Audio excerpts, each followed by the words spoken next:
On s'intéresse donc aujourd'hui à la ASBIM UC15, 1000 lumens avec deux batteries 10400, c'est des batteries au lithium de 3,7 V qui ont la même taille que des piles AAA. Du coup on pourra utiliser des AAA à l'intérieur, on aura simplement évidemment moins de puissance.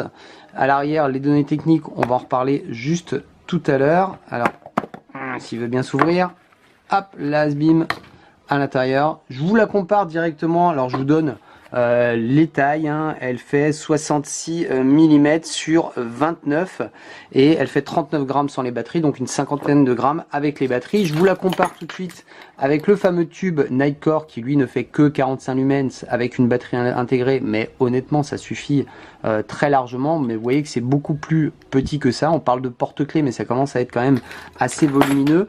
Et ici la fameuse TIP 360 lumens, également de chez Nightcore, vous voyez, qui fait à peu près la même épaisseur, mais la dimension est un tout petit peu plus petite. Je vous parlais des données techniques, je vous en parle directement ici avec l'arrière que vous allez peut-être voir. Ici la colonne qui nous intéresse, c'est avec les 10400 lumens, donc 10 lumens pour 19 heures, 200 lumens pour 1 heure et demie, 1000 lumens pendant 1 minute et ensuite 200 lumens pendant 46 minutes. Les données sont forcément moindres avec des piles classiques puisqu'on sera à 10 lumens, à 82 lumens et à 250 lumens. Un LED rouge et un LED UV ultraviolet qui se situe donc de chaque côté ici de l'optique. Vous voyez, je vous compare également l'optique là qui est un petit peu plus gros que celui-ci. Au niveau du LED, on est sur le Cree XPL et sur le modèle que je vous présente, on est sur une température qui est un peu plus chaude. Avant de vous parler de la manipulation de cette lampe, je vous montre juste la petite notice qui est bien faite. Alors on le voit de plus en plus, ça c'est ces fameux petits schémas ici qui sont assez explicites et qui permettent de comprendre assez rapidement comment fonctionne la lampe. Maintenant je vais vous le faire en direct, ça va être encore plus simple pour vous. J'appuie et la lampe fonctionne, donc ça c'est déjà une bonne nouvelle. Ici on va voir du vert, donc on sait que la batterie est au top. Donc là, je suis sur le premier mode, 10 lumens. Alors 10 lumens, je vous l'ai déjà dit, c'est largement suffisant, même pour éclairer un intérieur de tente, par exemple. Ça suffit largement. Je rappuie dessus, je vais l'éteindre simplement. Et si je laisse le doigt appuyé dessus, je vais passer ici au mode rouge, alors qui est quand même assez puissant. On peut réellement marcher avec pour le coup. Et si je rappuie longuement, je passe sur le mode UV. Alors là, on va pas forcément bien le voir, mais vous voyez qu'on est sur de l'UV. Alors l'UV, à quoi ça sert? Alors moi, pas à grand chose, à part vérifier les faux billets, à part si mon autre montre, bah, ça me fait briller ça me fait briller les aiguilles, c'est tout. Là je clique deux fois quand je suis nouveau dans le mode ici, je clique deux fois et je passe sur le mode plus puissant. Et encore une fois, pardon, hop, je vais vous le refaire. Donc deux clics, je passe à chaque fois sur les modes.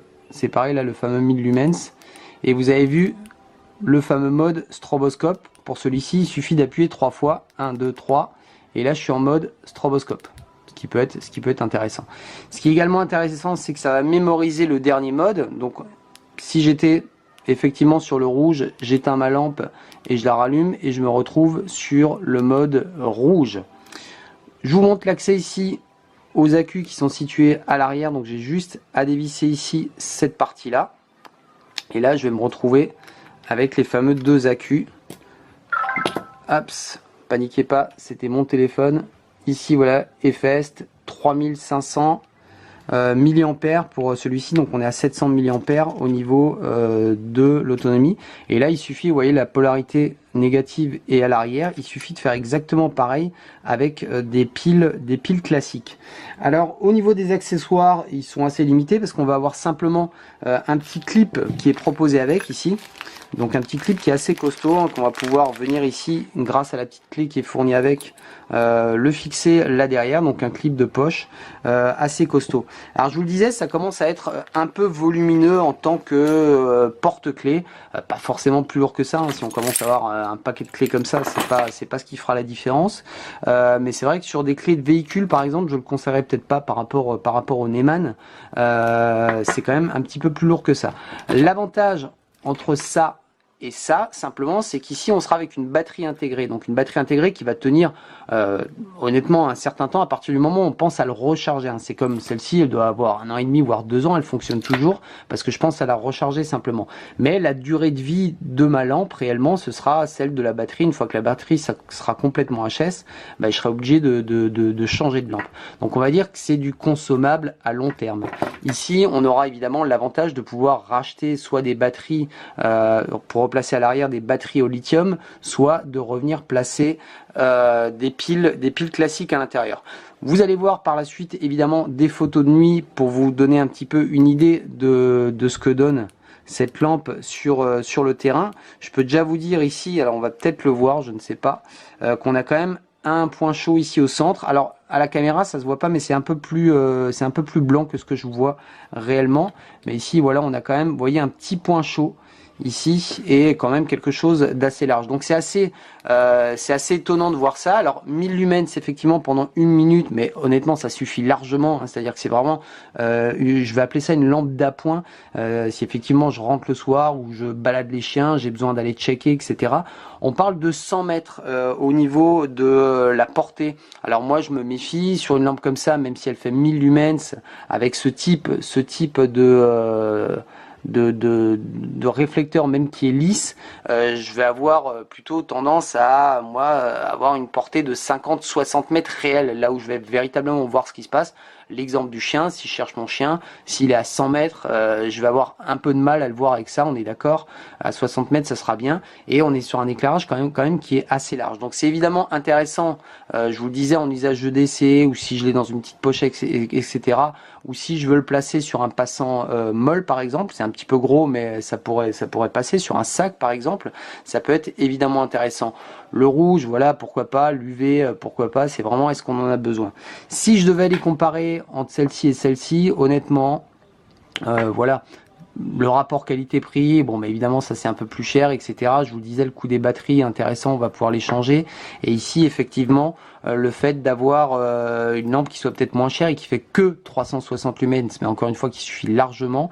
Si on a besoin d'avoir 1000 lumens et de vouloir l'utiliser longtemps, on s'orientera plutôt vers une lampe classique. Là vraiment c'est l'encombrement qui compte. Hein, les 1000 lumens, bon, c'est encore une fois, c'est le maxi. Si on est sur 200 lumens en utilisation courante, ça va aller largement. Et vous voyez, on va avoir 3h07 d'utilisation. Si je rentre le soir, j'ouvre mon portail et je l'utilise pendant 1 minute, hein, j'aurai quelques jours avant d'avoir besoin de rechanger la lampe. Alors en conclusion, après ce petit test en extérieur de cette petite lampe, évidemment ça va chauffer à 1000 lumens, ça chauffe assez vite. Alors c'est pas non plus, on se brûle pas, mais on sent que la lampe est vraiment chaude. Ce qui est intéressant également, c'est que la lumière est chaude, on le voit peut-être pas forcément sur les vidéos, mais on est sur une lumière qui est plutôt chaude. Le rouge, ça éclaire vraiment bien, on peut réellement marcher avec, donc ça peut vraiment être intéressant. Et l'UV, alors honnêtement, voilà, comme je vous le disais, ça sert pas tous les jours. Après, c'est assez intéressant parce que tous les éléments blancs ressortent vraiment de manière assez vive. Donc effectivement, si imaginons qu'on est sur un campement, etc., et qu'on a quelques éléments qu'on veut vraiment retrouver, il suffit de mettre 1 ou 2 petites pastilles blanches ou de la peinture blanche et on le repère assez rapidement, comme également comme l'UV, comme par exemple le briquet.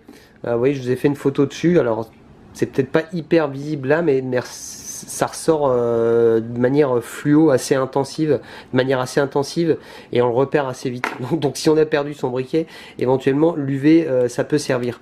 Je vais juste vous faire encore un petit test avec mon téléphone qui fait luxmètre également, pour vous montrer un petit peu la différence de diffusion. Là on est sur une diffusion qui est évidemment assez large, on a quand même un petit point chaud, on le voit un petit peu sur la photo où on est contre le mur. Évidemment quelque chose d'assez large ici, hein, vous le voyez au niveau de la tête, pas énormément plus large que la T360. Voilà, il y a juste un peu plus de gouache, un peu plus de patate. Maintenant je vous la compare juste avec le luxmètre, avec une lampe traditionnelle que j'ai régulièrement sur moi, la Phoenix PD31, qui de mémoire faisait 304 lumens, ce qui fut alors ce qui suffit en plus amplement, on me demande souvent pour une lampe EDC, 300 lumens, voilà, ça pète déjà vraiment correctement. Là je me mets dans une pièce et j'éclaire le plafond, vous allez voir un peu la différence, donc on est juste au niveau du LuxMed, c'est vraiment pas mal, et ça permet de vous donner un petit peu peut-être une idée de la diffusion. On a vraiment une diffusion qui est vraiment intéressante, donc le gros point positif évidemment de cette lampe, c'est qu'elle va être hyper transportable, évidemment c'est un petit peu plus compact que ça. Maintenant c'est pour un usage assez court, en tout cas si on veut utiliser les 1000 lumens, on va pas le faire longtemps, déjà au bout d'une minute elle va couper, elle va passer à 200 lumens. 200 lumens c'est déjà hyper bien pour une lampe comme ça, et évidemment le gros avantage c'est de pouvoir changer les batteries quand on en a besoin. Enfin si on a besoin de changer la batterie, c'est pas un problème, et on peut également utiliser des piles classiques, on arrive à 250 lumens, qui est à peu près l'équivalent du mode 200 lumens qu'on avait dans le mode moyen. Donc je termine juste avec ce petit test au LuxMed, ça va vous donner un petit peu une idée peut-être de la puissance de cette lampe en éclairage indirect en tout cas. On se retrouve donc dans le noir et là j'envoie au plafond donc la Phoenix PD32 avec 300 lumens. Vous voyez qu'on est dans ma salle de bain, bienvenue. Et là, vous voyez au plafond, j'atteins donc 21 lux, donc là à 300 lumens. Et là, je vais utiliser la lampe. Donc là, hop là, je suis, pardon, en mode moyen. Donc aux alentours des 200 lumens, donc vous voyez, je suis à 15, à peu près 15 lux. Et au mode à fond, là, je passe quasiment à 50, allez, on va dire 50 lux. Et juste un petit test en rouge, mais là en rouge ça va pas donner grand chose de luxe. Voilà, par contre ça envoie quand je mets directement sur le capteur. Mais enfin voilà, ça vous donne un peu une idée de la lumière indirecte que ça peut donner. Juste un dernier petit test avec l'écran, simplement bougez pas, pour vous donner un ordre d'idée sur une petite pièce comme une salle de bain ici avec un néon classique. On va arriver, vous voyez, à peu près voilà, 34 lux. Donc on est à peu près à 2 voire 300 lumens au niveau de la puissance. Ça vous donne un petit peu une idée peut-être des capacités d'éclairage en tout cas de ces lampes. Voilà, je vous dis à très très bientôt. C'était Chris Air John. Je vous présenterai d'ailleurs ce petit portable qui me plaît vraiment bien. Ce sera dans quelques temps. Je présente un exclu, le Crosscall, je sais plus combien, action machin, mais il est pas mal du tout. Je vous dis à très bientôt, c'était Chris Air Jones, bye bye.